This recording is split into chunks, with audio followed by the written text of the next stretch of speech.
సామెతలు 4వ అధ్యాయము. సో 1, 2, 3 అధ్యాయాలు మనకు దేవుడు చెప్పాడు జ్ఞానం గురించి అడగమని, మంచి బుద్ధి గురించి అడగమని, కుటిలత మంచి వివేచన గురించి అడగమని చెప్పాడు. సో మనము ఎక్కువ అడిగేయాల్సిందంతా ఈ లోక సంబంధమైనవి అడుగుతాము. డబ్బు, ఐశ్వర్యము, బంగారము, ప్రమోషన్, జాబు, గర్భఫలము అడుగుతాము. కానీ మనం ఎక్కడ కూడా ఎవరు చెప్పలేరు జ్ఞానం గురించి అడగమని. సో జ్ఞానము చాలా ముఖ్యమండి. అన్ని విషయాలలో మనం జ్ఞానము కలిగి ఉండాలి. ఒక మ్యారేజ్ అయిన స్త్రీ, పురుషుడు ఎలా భార్యను హ్యాండిల్ చేయాలి, ఎలా భర్తతో మెదులుకోవాలి, అత్తగారి కుటుంబంతో ఎలా ఉండాలి, జ్ఞానము కలిగి ఉండాలి. అన్ని విషయాలలో ఒక బిజినెస్ చేయాలనుకున్న వ్యక్తి జ్ఞానము కలిగి ఉండాలి, ఎలా బిజినెస్ చేయాలని. ఒక పరిచర్య చేసే వ్యక్తి ఎలా పరిచర్య చేయాలి, జ్ఞానము కలిగి ఉండాలి. ఒక ఉద్యోగం చేసే పురుషుడు కానీ, స్త్రీ కానీ, ఉద్యోగి కానీ వాళ్ళు జ్ఞానం కలిగి ఉండాలి. ఎలా ఉద్యోగాన్ని చేయాలి, పై అధికారులతో ఎలా మాట్లాడాలి, కింది అధికారులతో ఎలా ఉండాలి. సో సమస్తము జ్ఞానముతో నడుస్తుంది. సో దేవుడు కూడా తన జ్ఞానాన్ని బట్టి ఆకాశాన్ని సృష్టించాడట. తన జ్ఞానాన్ని బట్టి సెలయేర్లను, భూలోకాన్ని అంతా కూడా తయారు చేశాడట. సో జ్ఞానము చాలా ఇంపార్టెంట్. మనకు కొన్ని విషయాలలో జ్ఞానము తక్కువగా ఉండొచ్చు. సో అడగండి దేవుడు ఏ విషయంలో మీరు జ్ఞానం తక్కువగా ఉన్నదో, అప్పుడు దేవుడు మీకు అనుగ్రహిస్తాడు. సో ఒక్కొక్కరికి పర్సనల్ ప్రియారిటీస్ ఉంటాయి. నాకు ఈ విషయంలో జ్ఞానము కావాలని.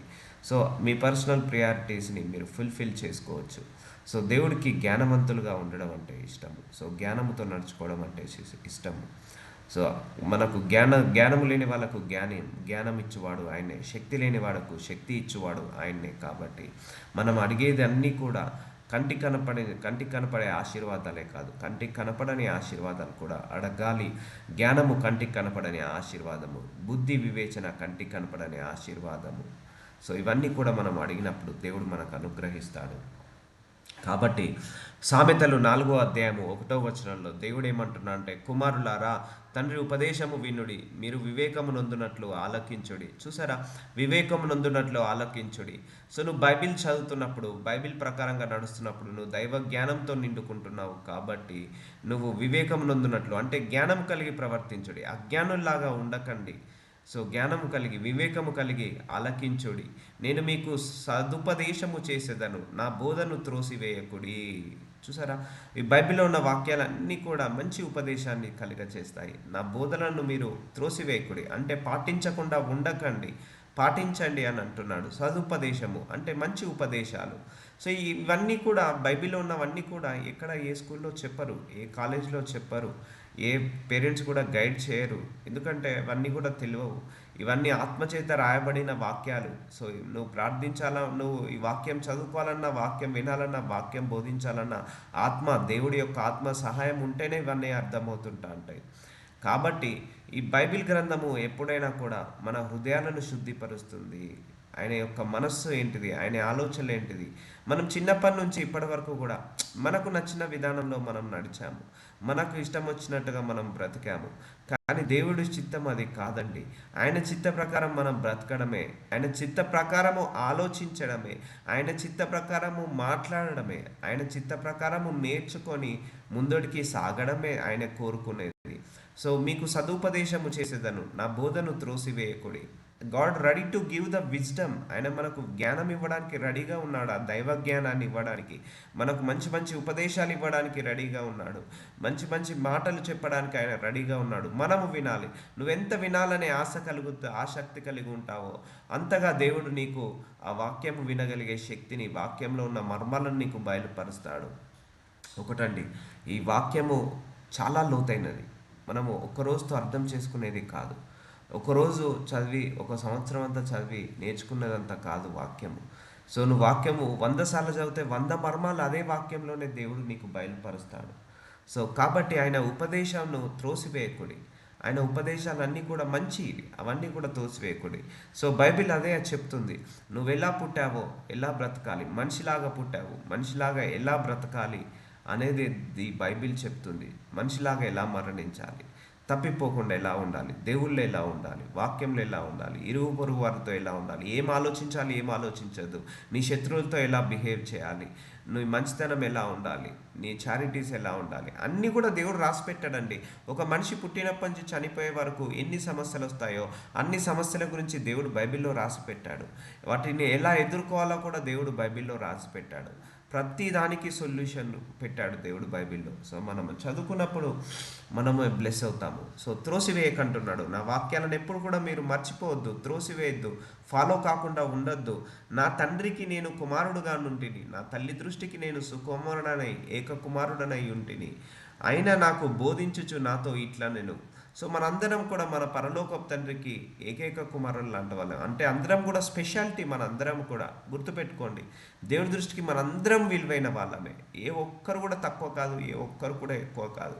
అందరం కూడా ఆయన దృష్టికి విలువైన వాళ్ళమే. ఒక్క కుమారుడు ఉంటే ఎలాగైతే చూసుకుంటామో, ఇప్పుడు ఒక తల్లిదండ్రులకు ఒక కుమారుడు ఉంది, ఒక కుమార్తె ఉంది, ఎంత ప్రేమగా చూసుకుంటామో, ఎంత జాగ్రత్తగా చూసుకుంటామో, అలాగే దేవుడు కూడా మనందరినీ కూడా అంత ప్రేమగా అంత జాగ్రత్తగా చూసుకుంటాడు.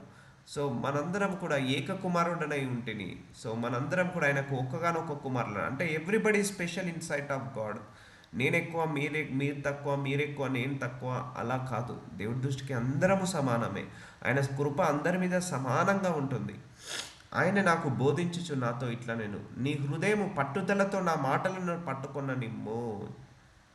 చూసారా, మన హృదయం అట పట్టుదలతో ఆయన మాటలు పట్టుకొని ఉండాలట. సో అందుకే ఆ మాటలను విడవద్దు ఎప్పుడైనా కూడా. నువ్వు మాటలను విడుస్తున్నావంటే దేవుడి మీద నమ్మకం పోతున్నట్టే. సో మాటలను నమ్మాలి ఎప్పుడైనా, దైవ వాక్యాలను ఎప్పుడు కూడా నమ్మాలి. సో కాబట్టి నా మాటలను పట్టుకొని నిమ్ము, నా ఆజ్ఞలను గైకొని నేడలా నీవు బ్రతుకుదువు. చూసారా, ఆయన ఆజ్ఞలు, ఆయన శాసనాలు, ఆయన కట్టడాలు, ఆయన అన్నీ కూడా మన మంచి కోసమే అండి. అన్నీ మన మంచి కోసమే రాసి పెట్టాడు. బ్రతుకుతువు అంటే నువ్వు పరలోకానికి వెళ్ళగలుగుతావు ఆయన వాక్యాన్ని చదివినప్పుడు. సో అందుకే Bible is a route map, Bible is a Google map to the haven.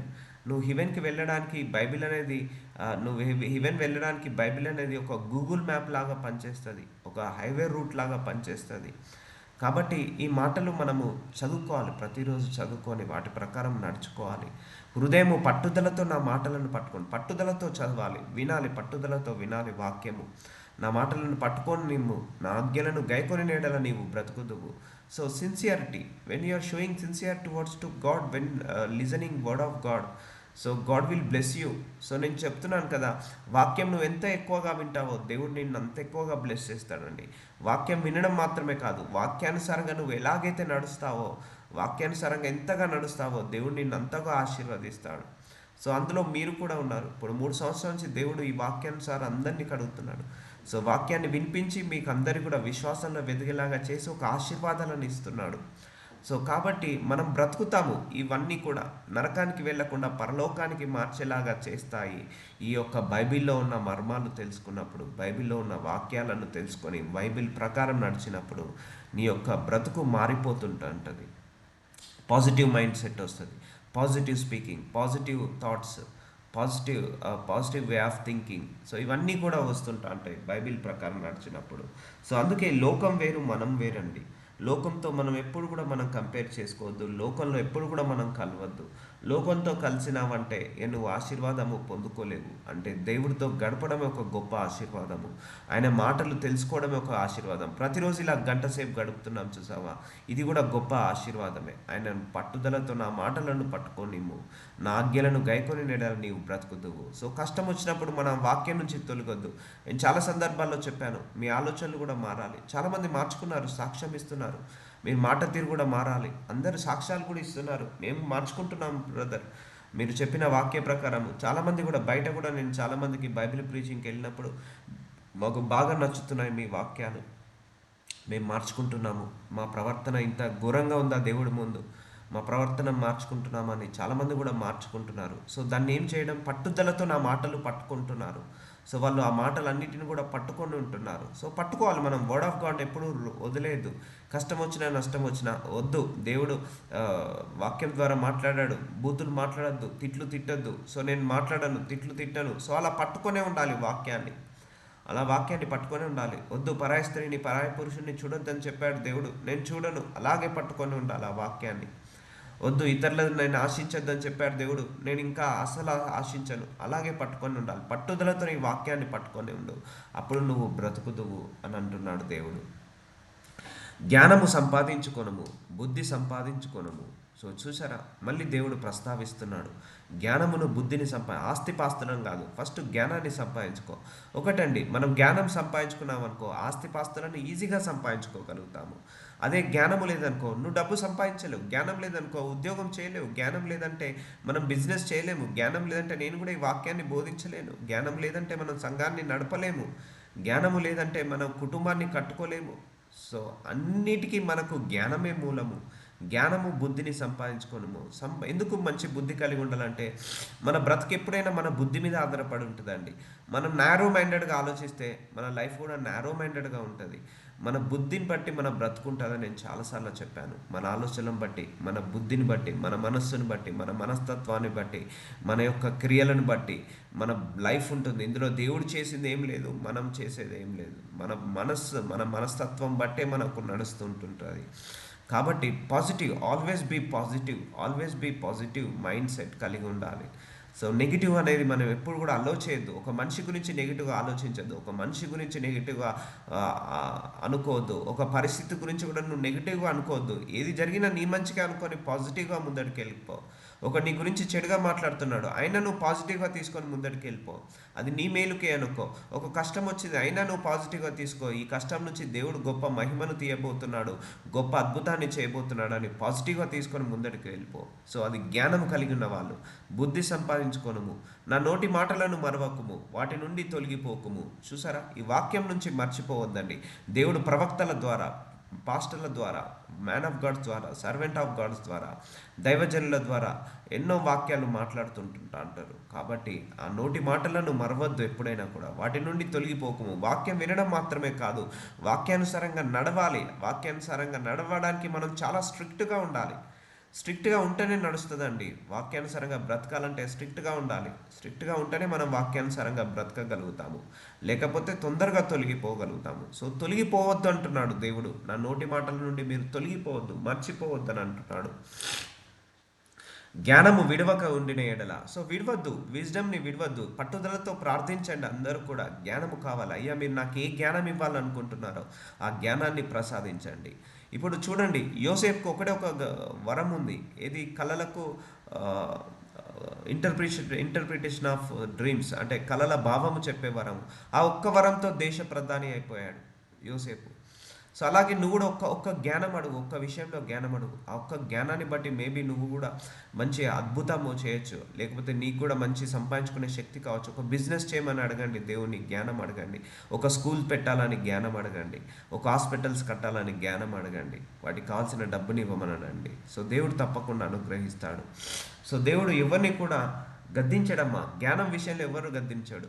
నువ్వు ఆస్తిపాస్తులు అడిగినప్పుడు ఇస్తాడో ఇయ్యడో, కానీ నువ్వు జ్ఞానం గురించి అన్నప్పుడు 100% ఇస్తాడు. 100%. ఎందుకంటే ఆ జ్ఞానం వల్ల నువ్వు మహాభివృద్ధి చెందుతావని తెలుసు. జ్ఞానం ఉన్నవాడు ఆ డబ్బుని ఎలా పడితే అలా ఖర్చు పెట్టాడు. జ్ఞానం ఉన్నవాడికి పొగరు ఉండదండి, జ్ఞానం లేని వాడికి పొగరు ఉంటుంది. జ్ఞానం ఉన్నవాడికి తెలివి ఉంటుంది. సో జ్ఞానం ఉన్నవాడికి మంచి మనస్సు ఉంటుంది, మంచి బుద్ధి ఉంటుంది, మంచి మంచి వివేచన హృదయం కలిగి ఉంటుంది, మంచి ప్రవర్తన కలిగి ఉంటారు. జ్ఞానం ఉన్న వాళ్ళే. అజ్ఞానులే వ్యభిచారాన్ని వెళ్తారు, అజ్ఞానులే నరహత్య చేస్తారు, అజ్ఞానులే ఆ యొక్క దొంగతనానికి, మోసాలు, అన్యాయాలు, అక్రమాలు వీళ్ళందరూ చేసే వాళ్ళంతా అజ్ఞానులు చేస్తారు. సో నీకే జ్ఞానం ఉన్నదనుకో, నువ్వు ఆ మోసం చేయవు, నువ్వు అన్యాయం చేయవు, నీకు దేవుడు అంటే భయభక్తులు ఉంటాయి. సో జ్ఞానం ఉన్న వాళ్ళు చాలా మహాభివృద్ధి చెందుతారు. దేవుడి దృష్టికి జ్ఞానవంతులు చాలా ఇంపార్టెంట్. సో జ్ఞానము విడవక ఉండినట్ల అది నిన్ను కాపాడును. చూసారా, జ్ఞానంను విడవకపోతే అదే మనల్ని కాపాడుతుందట. డబ్బు కాపాడుతుందని చెప్పట్లేదు, కానీ ఇక్కడ జ్ఞానము కాపాడుతుందని దేవుడు చెప్తున్నాడు. దానిని ప్రేమించిన ఎడల అది నిన్ను రక్షించును. చూసారా, ఇప్పటి వరకు మనం నెగ్లెక్ట్ చేశాము విజ్డమ్ని, జ్ఞానాన్ని మనం నెగ్లెక్ట్ చేశాము. కానీ దేవుడు దాన్ని ప్రేమించమంటున్నాడు. జ్ఞానాన్ని విడవక ఉంటే అది నిన్ను కాపాడుతుంది అంటున్నాడు, నిన్ను రక్షిస్తుంది అంటున్నాడు. సో అందుకే ప్రే ఫర్ విజ్డమ్, జ్ఞానం గురించి ప్రార్థించండి. ఎందుకంటే జ్ఞానవంతులు తొలగిపోరండి దేవుడి నుంచి, అజ్ఞానులే తొలగిపోతారు.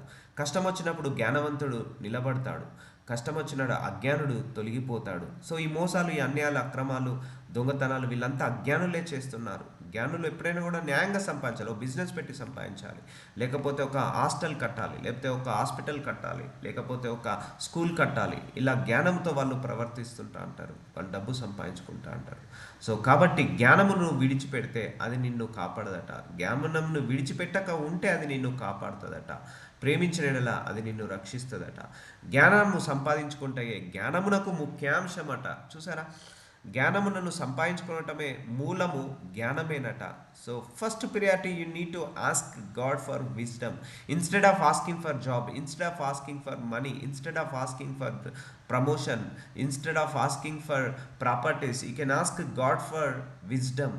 సో ఒకసారి నేను కూడా కొన్ని ఇంటర్వ్యూస్ అటెండ్ అయ్యేటప్పుడు, అయ్యా నాకు జ్ఞానం ఇవ్వండి, ఎలా ఎలా మాట్లాడాలి, ఇంటర్వ్యూస్ ఎలా మాట్లాడాలి, ఎలా హ్యాండిల్ చేయాలి, ఇంటర్వ్యూస్ని, ప్రాజెక్ట్ని ఎలా హ్యాండిల్ చేయాలి, పీపుల్ని ఎలా హ్యాండిల్ చేయాలి, సంఘాన్ని ఎలా హ్యాండిల్ చేయాలి, కుటుంబాన్ని ఎలా హ్యాండిల్ చేయాలి, ఐ విల్ ఆస్క్ విజ్డమ్.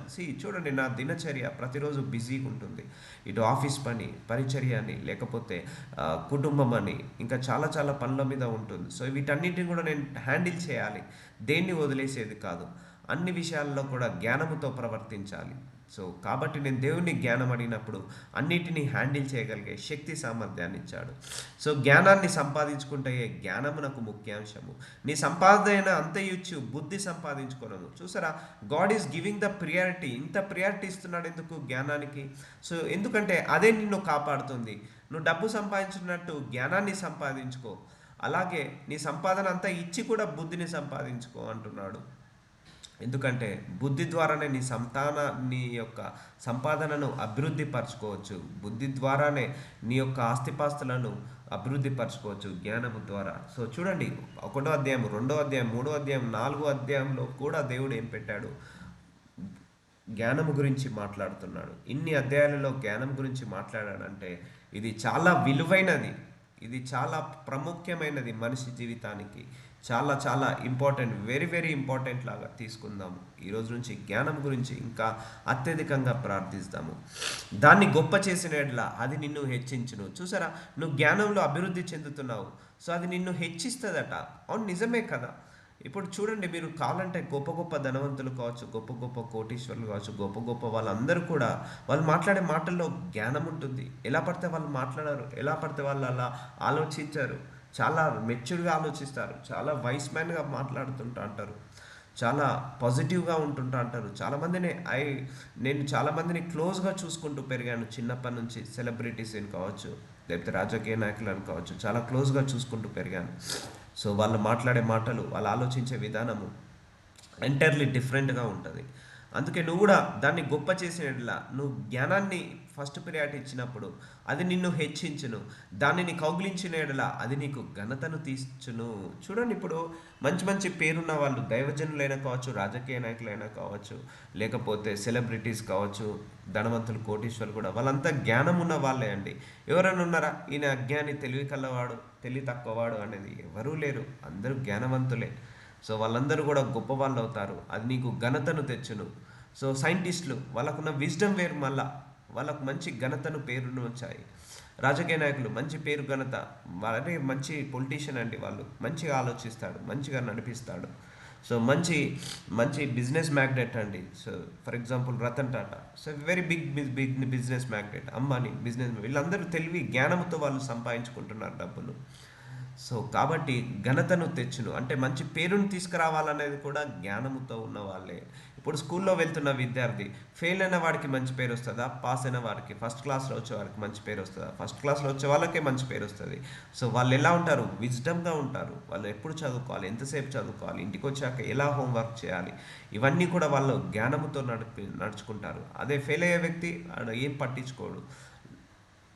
కాబట్టి నువ్వు జ్ఞానాన్ని గొప్ప చేస్తున్నట్ట, అది నిన్ను హెచ్చిస్తుందట, దానిని కౌగిలించిన అది నీకు ఘనతను తీసుకొస్తుందట, అది నీ తలకు అందమైన మాలికను కట్టును, ప్రకాశమానమైన కిరీటమును నీకు దయచేయను. చూసారా, మనకు ఒక ఆభరణం లాగా, ఒక కిరీటం లాగా ఇది పనిచేస్తుందట జ్ఞానము. సో అందుకే మరీ చెప్తున్నాను, జ్ఞానం గురించి ప్రార్థించుకోండి. మీ ప్రార్థనలో ఇదొకటి అంశం యాడ్ చేసుకోండి. డబ్బు అడుగుతున్నారు, అడగండి.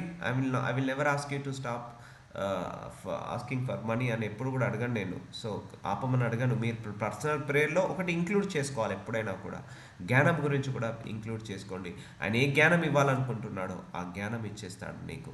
ఆ జ్ఞానం ఉన్న వాళ్ళట మనకు ఎలా ఉంటుందట, కిరీటం లాగా, ఆభరణం లాగా, అందమైన మాలిక లాగా మనకు పనిచేస్తుందట జ్ఞానము. నా కుమారుడా, నీవు ఆలకించి నా మాటలను అంగీకరించిన యెడల నీవు దీర్ఘాయుష్మంతుడవగుదువు. చూసారా, ఆయన మాటలు ఇవన్నీ కూడా విని ఆలకించిన ఎడల నువ్వు దీర్ఘాయుష్మంతుడవగుతావు. ఇప్పుడు ఆపరేషన్ చేసే డాక్టర్, ఆయన జ్ఞానం ఉంటుంది. సో ఒక ఎక్స్పీరియన్స్, ఒక జ్ఞానము ఎలా ఆపరేట్ చేయాలి, ఆపరేషన్ చేసేటప్పుడు ఎలా గ్లౌజెస్ పెట్టుకోవాలి, అండ్ ఎలా ఆపరేట్ చేసిన తర్వాత స్టిచెస్ ఎలా ఇవ్వాలి. సో జ్ఞానము, బిజినెస్ మెన్ జ్ఞానము అంతా కూడా విజ్డమ్ మీదనే ఆధారపడి ఉంటుందండి. జ్ఞానం లేకుండా ఇప్పుడు ఆపరేషన్ చేయగలుగుతామా? ఇప్పుడు మనకు జ్ఞానం లేదు, ఆపరేషన్ చేయగలుగుతామా? చేయలేం, భయపడతాము. అదే డాక్టర్ చేయగలుగుతాడు, ఆయనకు ఆ జ్ఞానం ఉంది. సో మంచిగా ఆపరేషన్ చేసే జ్ఞానం వాళ్ళకి కావాలి. సో నీకు అలాంటి విషయాలలో నీకు ఎలాంటి జ్ఞానం కావాలో దేవుడిని అడుగు, దేవుడి దగ్గర నుంచి పొందుకో. అప్పుడు నీవు దీర్ఘాయుష్మంతుడవగుదువు నా మాటలను అంగీకరించిన ఎడల. జ్ఞాన మార్గమునను నేను నీకు బోధించి ఉన్నాను. చూసారా, ఇదంతా కూడా విజ్డమ్ వే, వైస్ మ్యాన్ వే. మనకు దేవుడు జ్ఞానాన్ని ఇస్తున్నాడు, దేవుడు మనకు ఒక బుద్ధిని ఇస్తున్నాడు, ఒక మంచి రూట్ని ఇస్తున్నాను అంటున్నాడు, మంచి మార్గాన్ని నేను బోధిస్తున్నాను అంటున్నాడు. నువ్వు డబ్బు గురించి అడగకు, జ్ఞానం గురించి అడుగు. ఆ జ్ఞానం ద్వారా డబ్బు సంపాదించుకో. నువ్వు జాబు గురించి అడగకు, ఆ జాబుని ఎలా హ్యాండిల్ చేయాలో నువ్వు జ్ఞానం అడుగు. ఆ జాబుని ద్వారా, ఆ జాబుని హ్యాండిల్ చేసే జ్ఞానం ద్వారా నువ్వు జాబుని, మేనేజర్స్ని హ్యాండిల్ చేసుకో. నువ్వు బిజినెస్ని చేయాలని కాదు, బిజినెస్ చేయడానికి నాకు జ్ఞానం ఇవ్వు ప్రభు అని అడుగు. అప్పుడు దేవుడు బిజినెస్ చేసుకోవడానికి జ్ఞానాన్ని ఇస్తాడు. అదే అండి, ఇప్పుడు జ్ఞానం లేకుండా బిజినెస్ స్టార్ట్ చేసాము అనుకోండి, ఫెయిల్యూర్ అవుతాం. జ్ఞానం లేకుండా మనము ఏ పని చేసినా కూడా ఫెయిల్యూర్ అవుతాము. ఇప్పుడు జ్ఞానం లేకుండా వెళ్ళి ఆపరేషన్ చేయగలుగుతాడా డాక్టర్? చేయలేడు కదా. జ్ఞానం లేకుండా పేషెంట్ని ట్రీట్ చేయగలుగుతాడా? చేయలేడు కదా. అందుకే జ్ఞాన మార్గమును నేను నీకు బోధించి ఉన్నాను, యథార్థ మార్గంలో నిన్ను నడిపించున్నాను. చూసారా, మనందరినీ నడిపిస్తున్నాడట యథార్థ మార్గంలో, జ్ఞాన మార్గంలో, సో మంచి మార్గంలో, నీతి మార్గంలో, పవిత్ర పరిశుద్ధత మార్గంలో దేవుడు మనల్ని నడిపిస్తున్నాడు. So we're in the track of God, we're under control of God. మనం దేవుడి కంట్రోల్లో ఉన్నాము. ఆయన చిత్త ప్రకారం మనందరినీ కూడా నడిపిస్తున్నాడు. సో ఈ వాక్యమే నడిపింపండి, ఇక దాంట్లో ఇంకా వేరేది ఏమీ లేదు. నీవు నడిచినప్పుడు నీ అడుగులు ఇరుకున పడదు, నీవు పరిగెత్తినప్పుడు నీ పాదము త్రొట్టిల్లదు. ఎవరు? జ్ఞానవంతులు ఉన్నప్పుడట, నువ్వు జ్ఞానంతో ఉన్నప్పుడట నీ అడుగులు ఇరుకున పడవు, అంటే నీ కష్టాలు కరుకులు. నువ్వు పరిగెత్తినప్పుడు నీ పాదాలు త్రొట్టిల్లదు, అంటే నీకు ఎలాంటి ఇరుకులు ఇబ్బందులు రావు. వచ్చినా కూడా నువ్వేమీ భయపడాల్సిన అవసరం లేదు. ఇప్పుడు ఇప్పుడు ఒక ఒక డాక్టర్ ఉన్నాడు, ఒక పేషెంట్ వెళ్ళాడు. సో ఆ డాక్టర్ పేషెంట్ ఎంత పెద్ద రోగమైనా వద్దామని న్యాయం చేస్తానంటాడు. ఎందుకు? ఆయనకు ఎక్స్పీరియన్స్ ఉంది, ఆయనకు జ్ఞానం ఉంది. అదే తెలియని డాక్టర్ దగ్గరికి వెళ్ళామనుకో, భయపెట్టిస్తుంటా అంటాడు. సో కాబట్టి నీకు జ్ఞానముతో ఉన్నప్పుడు నీ పరిస్థితిని ఎలా హ్యాండిల్ చేయాలి, నీ ప్రాబ్లమ్స్ని ఎలా హ్యాండిల్ చేయాలి, నీ సిచ్యువేషన్స్ని ఎలా హ్యాండిల్ చేయాలో నీకు జ్ఞానం ఉన్నప్పుడు నువ్వు భయపడవు, నువ్వు త్రొట్టిల్లవు, నువ్వు హ్యాండిల్ చేసుకుంటూ వెళ్తుంటా అంటావు. అందుకే నీ పరిస్థితులను హ్యాండిల్ చేయగలిగే జ్ఞానము కూడా అడగాలి నువ్వు దేవుణ్ణి. How to handle your circumstances, your problems, your situations according to you will of God. So దేవుడి యొక్క చిత్త ప్రకారం నువ్వు ఎలా హ్యాండిల్ చేయాలో కూడా నువ్వు దేవుణ్ణి అడగాలి. అవునండి, కొన్ని పరిస్థితులు మనం ఏం చేయాలో అర్థం కాదు. కష్టం వచ్చినప్పుడు, బాధ వచ్చినప్పుడు, నష్టం వచ్చినప్పుడు, ఆ సమయంలో కూడా అయ్యా నాకు జ్ఞానం ఇవ్వు, ఈ పరిస్థితిని నేను ఎలా హ్యాండిల్ చేయాలి, ఈ మనుషులను ఎలా హ్యాండిల్ చేయాలి, జ్ఞానం ఇవ్వు అన్నప్పుడు దేవుడు జ్ఞానం ఇస్తాడు. ఉపదేశమును విడిచిపెట్టక దానిని గట్టిగా పట్టుకొనము, అది నీకు జీవము గనక దానిని పొంది ఉండును. నువ్వు డబ్బును గట్టి పెట్టుకుంటే మాత్రము నువ్వేమీ బాగుపడవండి. అంటే ఇన్ ద సెన్స్ నువ్వేమీ పరలోకానికి వెళ్ళవు. నువ్వు జీవానికి వెళ్ళాలంటే దేవుడి యొక్క వాక్యాలు పట్టుకోవాలి. ఉపదేశం నువ్వు విడిచిపెట్టక దాన్ని గట్టిగా పట్టుకొనము, అది నీకు జీవము గనక దానిని పొంది ఉండుము. సో మనకు ఇవన్నీ జీవము, ఈ వాక్యము, జ్ఞానము, తెలివి, వివేచన, పరిశుద్ధత, పవిత్రత, ప్రార్థన, ఇవన్నీ కూడా మనకు జీవంలోకి నడిపిస్తాయి. కాబట్టి మనందరము కూడా ఎక్కువగా జ్ఞానము కలిగి ఉండాలి. ఇప్పుడు నాకు కూడా చాలా విషయాలలో జ్ఞానం కావాలి.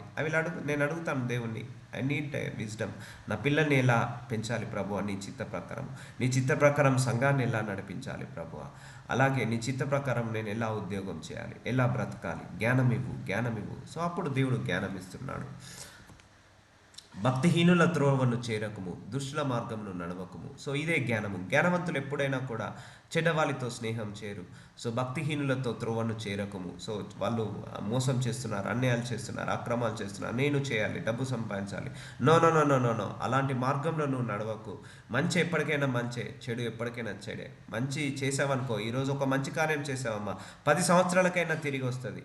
అదే చెడు కార్యం చేసావు, 20 సంవత్సరాలకైనా తిరిగి వస్తుంది. సో నువ్వు ఏ చేసినా కూడా తిరిగి వస్తుంది.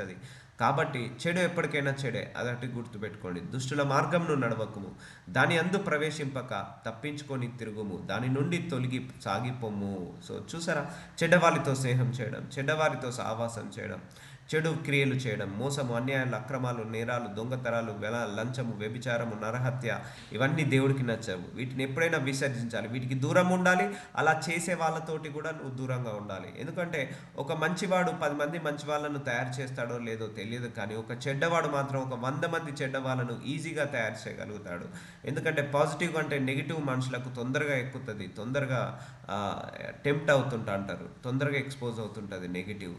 కాబట్టి సో దుష్టుల మార్గం ఎప్పుడు కూడా నడవద్దు, దాని ముందు ప్రవేశించక తప్పించుకొని తిరుగుము. సో ఒకడు అంటున్నాడు, రా మనము లిక్కర్ తాగుదాం, వద్దు నాకు అవసరం లేదు, తప్పించుకో, నాకు వేరే పని ఉన్నదని తప్పించుకొని తిరుగు, ప్రాబ్లం లేదు, దాని నుండి తొలగిపోము.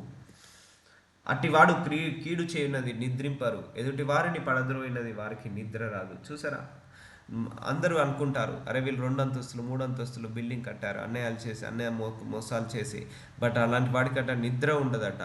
కీడు చేయడానికి ఎప్పుడు కూడా నిద్ర పట్టదండి. సో మనకు కావాల్సింది పడుకుంటే నిద్ర పట్టాలి, మనశ్శాంతిగా నిద్ర పట్టాలి. సో అది అది కేవలము నీతిమంతుడు మాత్రమే మనశ్శాంతిగా నిద్రపోతాడండి. అటు వారు కీడు చేయనది నిద్రింపరు, ఎదుటి వారిని పడద్రోయినది వారికి నిద్ర రాదు. కొంతమంది ఏంటంటే ఇతరులు నాశనమయ్యే వరకు వాళ్ళు ఉండరు, చూడకుండా ఉండలేరు. సో వాళ్ళు నాశనం కావాల్సిందే, వాళ్ళు ఇంకోరిని నాశనం చేసే వరకు కూడా నిద్రపోరు కొంతమంది. సో అలా ఉండకూడదు. అటివారు ఎలాంటి వాళ్ళు, వీళ్ళంతా భక్తిహీనులు, జ్ఞానము లేనివారు.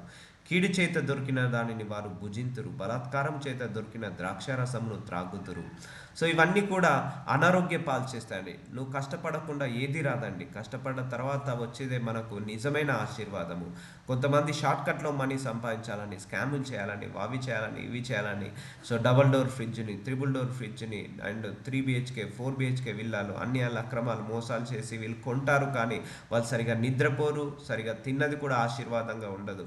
అలాంటి వాళ్ళకి ఎక్కువగా జబ్బులు వస్తాయి, ఎక్కువగా రోగాలు వస్తాయి, ఎక్కువగా ఇరుకులు, ఇబ్బందులు, బాధలు వస్తాయి. సో నీకున్న దాంట్లో తృప్తిగా తిని పడుకో చాలు అని అంటున్నాడు. ద్రాక్షరసము త్రాగుదురు, పట్ట పగలు వరకు వేకువ వెలుగు తేజరిల్లునట్టు నీతిమంతుల మార్గము అంతకంతకు తేజరిల్లును. చూసారా, పట్ట పగలు సూర్యుడు ఎలాగా వెలుగుతాడో, వేకువ వెలుగు తేజరిల్లునట్లు. పట్టపగలు ఎండాకాలం మధ్యాహ్నం ఎలా ఉంటుందండి, సన్ రైజ్ చాలా షార్ప్ ఉంటుంది, చాలా బ్రైట్నెస్ ఉంటుంది, చాలా లైట్ ఉంటుంది. అంతకంటేనట నీతిమంతుల మార్గము అంతకంతకు తేజరిల్లును. చూసారా, ఇది ఇంపార్టెంట్. ఎన్ని కష్టాలు వచ్చినా, ఎన్ని బాధలు వచ్చినా కూడా నీతి అనే వస్త్రాన్ని వదులుకోవద్దు. ఇరుకులో, ఇబ్బందిలో కూడా మనం నీతిగా బ్రతకాలి. అంతకంతకు తేజరిల్లుతామట ఈ నీతి అనే వస్త్రాన్ని ధరించుకున్నప్పుడు. భక్తిహీనుల మార్గము గాఢాంధకారమాయము, తాము దేని మీద పడున్నది వారికి తెలియదు. చూసారా, భక్తిహీనులు, ఆ మోసాలు అన్యాయాలు చేసే వాళ్ళు ఎప్పుడు దొరుకుతారో తెలియదు, ఎప్పుడు వాళ్ళు మరణిస్తారో తెలియదు, ఎప్పుడు వాళ్ళ ఆస్తులు పోగొట్టుకుంటారో తెలియదు, ఎప్పుడు వాళ్ళు కష్టాలు పాలవుతారో తెలియదు. సో అంధకారము, తాను దాని మీద పడున్నది వారికి తెలియదు. సో ఎప్పుడు కూడా నీతిమంతుడే ఫైనల్గా నిలబడతాడండి. అవును, నేను ఒప్పుకుంటా, నీతిమంతుడికి కష్టాలు ఎక్కువ వస్తాయి, నేను కాదనను. కానీ ఆ కష్టాల్లో కూడా దేవుడు నిలబెడతాడు నీతిమంతుడినే. అవినీతిమంతుడిని ఆయన ఎప్పుడు కూడా నిలబెట్టండి. ఒక నీతిమంతుడికి 6 సార్లు కష్టం వచ్చినా 7 సార్లు కూడా లేచి నిలబడగలుగుతాడు. కానీ ఒక అవినీతిమంతుడు కష్టం వచ్చింది అంటే వాడు కింద పడిపోతూనే ఉంటాడు, మళ్ళీ లేవడానికి ఉండదు. సో టైం తీసుకుంటుంది. అందుకే నీతిని నమ్ముకో, నువ్వు నీతిగా ఉండాలని ప్రార్థించుకో, యథార్థంగా ఉండాలని ప్రార్థించుకో, జ్ఞానము కలిగి ఉండాలని ప్రార్థించుకో, మంచి బుద్ధి వివేచన కలిగి ఉండాలని ప్రార్థించుకో, పరిశుద్ధంగా ఉండాలని, విశ్వాసంలో నడవాలని ప్రార్థించుకో. ఇవన్నీ కంటికి కనపడని బ్లెస్సింగ్స్ అండి. ఇవి దేవుడికి ఇష్టం. నిజంగా చెప్పాలంటే నువ్వు ధనం అడుగుతున్నావు, ఐశ్వర్యము, జాబ్, ప్రమోషన్, వీటికంటే ఇవి అడిగినప్పుడు దేవుడు ఇంకా తొందరగా అనుగ్రహిస్తాడు. ఎందుకంటే ఇది దేవుడి యొక్క తలంపు, దేవుడి యొక్క ఆలోచనలు, దేవుడి యొక్క మనస్సు, దేవుడి యొక్క ఉద్దేశాలు. ఇవన్నీ కూడా జ్ఞానంతో నడవడం దేవుడి యొక్క ఉద్దేశము. తెలివి, మంచి బుద్ధి, మానవత్వం, మంచితనము, దయాలత్వము, కలిగి ఉండడం అది దేవుడి యొక్క చిత్తము. నీతి మార్గంలో నడవడం దేవుడి యొక్క చిత్తము. సో ఇలాంటి ఆయన చిత్త ప్రకారము ఈ కనపడని ఆశీర్వాదం గురించి అడిగినప్పుడు దేవుడు నీకు తప్పకుండా అనుగ్రహిస్తాడండి. 100% ఎలా అనుగ్రహిస్తాడు తెలుసా? ధారాళంగా అనుగ్రహిస్తాడు. ఆయన బుద్ధిని మాత్రము, జ్ఞానాన్ని మాత్రము, మంచితనాన్ని, మానవత్వాన్ని, పరిశుద్ధతను, పవిత్రతను, విశ్వాసాన్ని, ఇవన్నీ అడిగినప్పుడు దేవుడు నీకు ధారాళంగా ఇస్తాడు. వీటిని ఉపయోగించి నువ్వు డబ్బు సంపాదించుకో, వీటిని ఉపయోగించి నువ్వు నీతి మార్గంలో నడువు, వీటిని ఉపయోగించి నువ్వు మంచి మంచి భక్తురాలుగా, మంచి విశ్వాసరాలుగా నీ జీవనాన్ని కొనసాగించుకో. సో నువ్వు జ్ఞానం ఉన్నావు అనుకో, అన్ని విషయాలలో మితముగా ప్రవర్తిస్తావు, అంటే మంచిగా ప్రవర్తిస్తావు. భక్తిహీనుల మార్గము గాఢాంధకారము, తాము మీ దేని మీద పడున్నది వారికి తెలియను. నా కుమారుడా, నా మాటలను ఆలకింపుము, నా వాక్యాలను నీ చెవి యొగ్గుము. సో విను, నా మాటలన్నీ విను, నేర్చుకో, వాక్యానుసారంగా బ్రతుకు, వాక్యానుసారంగా మనకు నడవము అని అంటున్నాడు. వాక్యములను నీ చెవి యొగ్గుము, చెవిలో పెట్టుకో, ఎప్పుడైనా మనసులో పెట్టుకో. నీ కన్నుల ఎదుట నుండి వాటిని తొలగిపోనీయకు, నీ హృదయమందు వాటిని భద్రము చేసుకోనము. వాక్యము హృదయంలో ఉండాలండి. ఎప్పుడైనా వాక్యము మదిలో ఉండాలి, ప్రార్థన గదిలో ఉండాలి, అండ్ సాక్ష్యము వీధిలో ఉండాలి అంటారు. సో కాబట్టి నీ వాక్యాన్ని మదిలో పెట్టుకో, గుండెలో పెట్టుకో. నీ కన్నుల ఎదుట నుండి వాటిని తొలగిపోనీయకము, నీ హృదయం నందు వాటిని భద్రము చేసుకోనము. చూసారా, అల్టిమేట్గా దేవుడు దేనికి ఫస్ట్ ప్రియారిటీ ఇస్తున్నాడు? మళ్ళీ వాక్యానికి విలువ ఇస్తున్నాడు. సో మొట్టమొదట నా నీతిని, నా రాజ్యాన్ని వెతుకు అన్నాడు దేవుడు. సో ఈ వాక్యాలను వెతికినప్పుడే, ఈ వాక్యానుసారంగా బ్రతికినప్పుడే ఆయన నీతిని, ఆయన రాజ్యాన్ని వెతికినట్టు. సో అందుకే ఆయన మాటలన్నీ మంచి మాటలండి. కానీ ఇలాంటి మంచి మాటల్లో కూడా చాలామంది తప్పులు వెతుకుతున్నారు. సో అది వాళ్ళ మైండ్ సెట్, అంతేగా, మనం ఏం చేయలేము. సో కానీ బైబిల్లో చాలా మంచి మంచి మాటలు ఉన్నాయి.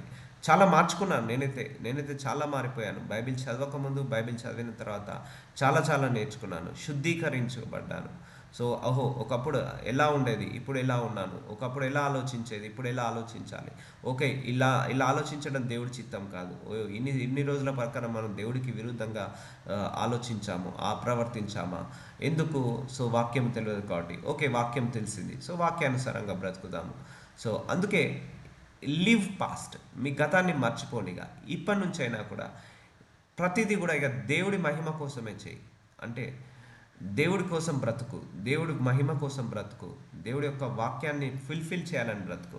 ఇప్పటి వరకు మనకు నచ్చినట్టుగా బ్రతికాము, ఇక మన నెక్స్ట్ జీవితం అంతా కూడా దేవుడికి నచ్చినట్టుగా బ్రతుకుదాము. ఎందుకంటే మనకు చదువుకునే విధంగా, ఉద్యోగం చేసేటప్పుడు ఉద్యోగ విధంగా, పిల్లలు అన్నీ, ఈ లైఫ్లో మనము సగం లైఫ్ అంతా గడిచిపోయింది. నెక్స్ట్ లైఫ్ 20 సంవత్సరాల, 30 సంవత్సరాల, 40 సంవత్సరాల, ఈ 40 సంవత్సరాలు ఎన్ని సంవత్సరాలు దేవుడు ఆయుష్ ఇచ్చాడో అన్ని సంవత్సరాలు మనం దేవుడి మహిమ కోసం బ్రతుకుదాం. ఆయన మాటలను విందాము, ఆయన వాక్యానుసారంగా బ్రతుకుదాము, ఆయనని సాటిస్ఫై చేద్దాం. ఇప్పటివరకు అందరినీ సాటిస్ఫై చేసాం, దేవుణ్ణి తప్పించి. సో మనము ఇప్పటి నుంచి మన ప్రవర్తనను మార్చుకొని ఆ వాక్యానుసారంగా నడిచి ఆయనను సాటిస్ఫై చేద్దాము. దొరికిన వారికి అవి జీవమును, వారు సర్వశరీరమునకు ఆరోగ్యంనిచ్చును. చూసారా, దేవుడి యొక్క మాటలను నువ్వు మనసులో పెట్టుకున్నప్పుడు నీకు మెంటల్ టెన్షన్స్ ఉండవు, ఫైనాన్షియల్ ప్రెజర్స్. కొంతమంది అప్పులు చేసి ఏది పడుతుంది కొన్ని, తర్వాత వాళ్ళు ఆర్థిక ఇబ్బందుల్లో పడుతుంటా అంటారు. సో జ్ఞానం ఉన్నవాడు అప్పు చేయడండి. సో జ్ఞానం లేని వాళ్ళు చాలా, అంటే ఇక తప్పదని పరిస్థితిలో తప్పించి కొంతమంది లగ్జరీస్ కోసం అప్పులు చేస్తుంటా అంటారు. సో అది కరెక్ట్ కాదు. లగ్జరీస్ కోసం అప్పులు చేసి తర్వాత ఇరుకులో ఇబ్బందులు పడడం. సో దొరికిన వారికి అవి జీవనము, వారి సర్వశరీరమునకు ఆరోగ్యం నిచ్చును. నీ హృదయంలో నుండి జీవధారులు బయలుదేరును. కాబట్టి అన్నిటికంటే ముఖ్యముగా నీ హృదయంను భద్రముగా కాపాడుకొనుము. ఇది చాలా ముఖ్యమండి. మళ్ళీ సందర్భం వచ్చింది కాబట్టి మళ్ళీ ఒకసారి చెప్తున్నాను. మన హృదయం అన్నిటికంటే మోసకరమైనది. చాలా పెద్ద సర్మని కూడా మనం చెప్పడం జరిగింది. సో నీ హృదయం భద్రంగా కాపాడుకో. ఆస్తిని కాపాడుకున్నట్టు జాగ్రత్తగా నీ హృదయాన్ని భద్రంగా కాపాడుకో. ఒకరి గురించి నెగిటివ్ మైండ్ వస్తుంది, నెగిటివ్ థాట్ వస్తుంది, remove it. Don't allow that negative thought about any person. Politician గురించి కావచ్చు, ఒక మతస్థుడి గురించి కావచ్చు, ఒక ఇరుగు పొరుగు వాడి గురించి కావచ్చు, నెగిటివ్ మైండ్ వస్తుంది, ఆపేసి ఆ హృదయంలో రానివ్వకు ఆ నెగిటివ్ మైండ్ సెట్. పాజిటివ్గా ఉండు. సో నీ హృదయం భద్రంగా కాపాడుకో. అన్నిటికంటే ముఖ్యంగా నీ ఆస్తిని కాపాడుకుంటున్నట్టు, నీ అంతస్తులను పాస్తులను కాపాడుకున్నట్టు, నీ పిల్లల్ని కాపాడుకుంటున్నట్టు నీ హృదయాన్ని కూడా భద్రంగా కాపాడుకో. ఎందుకంటే నీ హృదయంలో నుంచి జీవధారలు బయలుదేరును. అంటే ఆలోచన వెనుక ఆలోచన, కీడు వెనుక వెనుక మోసం, అలా అంటే హృదయంలో ఎప్పుడు కూడా చెడు, మోసము, దుర్బుద్ధి, దురాశ, దురాలోచనలు, పాపపు చెడు తలంపులు ఇవన్నీ కూడా హృదయం నుంచే పుడతాయి. Trust me. అండ్ ఆ హృదయాన్ని నువ్వు ఎప్పుడైనా కూడా శుద్ధ హృదయాన్ని దయచేయమని అడగాలి దేవుణ్ణి. సో మనం కామ్గానే ఉంటాం, ఒకరి గురించి నెగిటివ్గా ఆలోచిస్తాం, దానివల్ల వాడికి నెగిటివ్ ఏం జరగదు, మళ్ళీ మనకే నెగిటివ్ జరుగుతుంది. మనం తెలియకుండానే మన హృదయంలో కొన్ని శపించుకుంటాము, దానివల్ల వాడికి ఏం కాదు, మనకే ప్రాబ్లం అవుతుంది. మనకు తెలియకుండానే మన హృదయంలో దుర్బుద్ధి, దురాశ, దురాలోచనలు పుడుతుంటా ఉంటాయి. ఇవన్నీ వాళ్ళకు కాదు, ఇవన్నీ మనకే ప్రాబ్లం అవుతాయి. అందుకే భద్రంగా కాపాడుకోవాల్సింది నీ హృదయం అంటున్నాడు. చిన్న పంచాయతీ మనకు ఎవరు చెప్పరండి ఇది. నువ్వు నీ కారు నీకు మంచిగా రోజు తూడ్చుకొని కాపాడుకో, నీ పిల్లల్ని కాపాడుకో, అలాగే నీ శరీరాన్ని కాపాడుకో, అలాగే నీ ఆస్తిపాస్తులను కాపాడుకో, నువ్వు సంపాదించే డబ్బును కాపాడుకో అని చెప్పాడు. కానీ బైబిల్ ఒక్కటి మాత్రం నీ హృదయాన్ని భద్రంగా కాపాడుకో అని చెప్తుంది. అందుకే బైబిల్ వేరు, లోకం వేరు. సో బైబిల్ ఈ హృదయం మళ్ళీ కంటికి కనపడుతుందా? కంటికి కనపడదు. కంటికి కనపడని దాంతో మనకు సమస్యలు. కంటికి కనిపించే వాటితో కంపేర్ చేస్తే కంటికి కనపడని వాటితోటి మనకి సమస్యలు. సో హృదయం భద్రంగా కాపాడుకోమంటున్నాడు. సో అందుకే మీ మనసులో ఎలాంటి నెగిటివ్ మైండ్ సెట్ ఉన్నా, ఎవరి మీద నెగిటివ్ థాట్ ఉన్నా, నెగిటివ్ మైండ్ సెట్ ఉన్నా తీసేసుకోండి. నేను కూడా కడిగేసుకుంటున్నా మెల్లిమెల్లిగా టైం పడుతుంది, అయినా నేను ప్రయత్నిస్తున్నా. ఇంకా తీసివే ప్రభువా, ఎవరి మీద కోపము, ద్వేషం ఉండొద్దు, వెన్నుపోటు పొడిచిన వాళ్ళని కూడా క్షమించే హృదయాన్ని నాకు ఇవ్వు ప్రభు అన్నప్పుడు ఇచ్చేశాడు దేవుడు, ఆ హృదయాన్ని తీసేశాడు. సో పాజిటివ్ మైండ్ సెట్, తేలికగా ఉండాలి మన హృదయం. ఎప్పుడైనా రాకెట్ ఎంత తేలిక ఉంటే అంత పైకి వెళ్తుందో, నీ హృదయం అంత తేలిక ఉంటే నువ్వు అంత సుఖజీవనాన్ని గడుపుతావు. మూర్ఖపు మాటలు నోటికి రానియకము. సో ఇప్పుడు హృదయం గురించి చెప్పాడు దేవుడు, ఇప్పుడు నోటి మాటల గురించి చెప్తున్నాడు. వద్దు, అన్వాంటెడ్ మాటలు మనకెందుకు, మూర్ఖపు మాటలు నోటికి రానియకవు. ఎందుకంటే మన నోటి నుంచి వచ్చే ప్రతి మాట కూడా దేవుడు లెక్కలో రాసి పెడతాడట. ఆ విమర్శన దినమున ప్రతి దానికి మనం లెక్క చెప్పాల్సి ఉంటుంది. అనుకుంటున్నామేమో, నాకు ఒకరి గురించి చెడుగా మాట్లాడుతున్నామేమో, ఆ లెక్క అప్పచెప్పాలి అనుకుంటున్నామేమో, ఒకరి గురించి ఏంటిది వెనకాల వాళ్ళ గోతులు తవ్వుతున్నామేమో, వాళ్ళను విమర్శిస్తున్నామేమో, ఒకరోజు ఆ లెక్క అప్పచెప్పాలి. అందుకే మూర్ఖపు మాటలు నోటికి రానియకము, పెదవుల నుండి కుటిలమైన మాటలు రానియకము. చెడ్డ మాటలు రానియద్దు, బూతులు రానియద్దు, కుటిలమైన మాటలు రానియద్దు.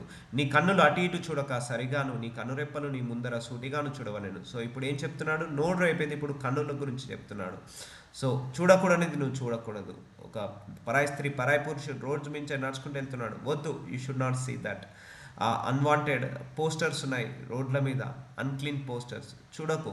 కన్నులు అటు ఇటు చూడక సరిగా నువ్వు వెళ్తున్నావు రోడ్డు మీద, అలాగే చూసుకుంటూ వెళ్ళు, కానీ కుడి పక్క ఎడమ పక్క చూసుకుంటూ వెళ్ళకు. ముందర సూటిగా నువ్వు చూడవలేను. కొంతమంది చూపులన్నీ కూడా పక్క చూస్తుంటా అంటారు, కళ్ళు కింద పెట్టి పైకి చూస్తారు, పైన కళ్ళు పెట్టి కిందికి చూస్తుంటా అంటారు. No, you should see the స్ట్రైట్గా చూడాలి, అటు ఇటు చూడక. నీవు నడుచు మార్గమును సరళము చేయము, అప్పుడు నీ మార్గములన్నీ స్థిరములగును. అంటే మన ప్రవర్తన మార్చుకోవాలి, మనం మాట్లాడే విధానము, ఆలోచించే విధానము, చూసే విధానము, మన యొక్క మనస్సు, ఆలోచనలు, బుద్ధి ఇవన్నీ మార్చుకున్నప్పుడు అప్పుడు మన మార్గములన్నీ కూడా స్థిరములవుతాయి. నీవు కుడి తట్టునకైనను ఎడమ తట్టునకైనను తిరగకము, నీ పాదమును కీడునకు దూరంగా తొలగించుకొనము. సో మన మార్గం ఏంటిది? యేసయ్య మార్గము. మనం నడవాల్సిన మార్గము బైబిల్ మార్గము. సో ఈ బైబిల్ మార్గంలోనే నడువు, కుడి పక్కకు ఎడమ పక్కకు తిరగకు, చూడకు, తట్టు తిరగకు, నీ పాదమును కీడునకు దూరంగా తొలగించుకొనుము. కీడు చేయాలని ఎప్పుడు కూడా మనము వెళ్ళకూడదు, ఎప్పుడు కూడా మాట్లాడకూడదు. చూసారా, దేవుడు ఒక వాక్యంలో, ఒక సామెతల గ్రంథంలో ఇన్ని మంచి పెట్టాడు. ఇవన్నీ మనిషి జీవితానికి ఉపయోగపడేటిదా కాదా? 100% ఉపయోగపడేటిదే. జ్ఞానము మనిషికి ఉపయోగపడేసేది, తెలివి మనిషికి ఉపయోగపడేసిందే. అండ్ కళ్ళు, చెవులు, ఏది చూడాలి, ఏది మాట్లాడాలి, ఏది వినద్దు, ఏది వినాలి, ఇవన్నీ కూడా మనిషికి ఉపయోగపడాల్సిందే.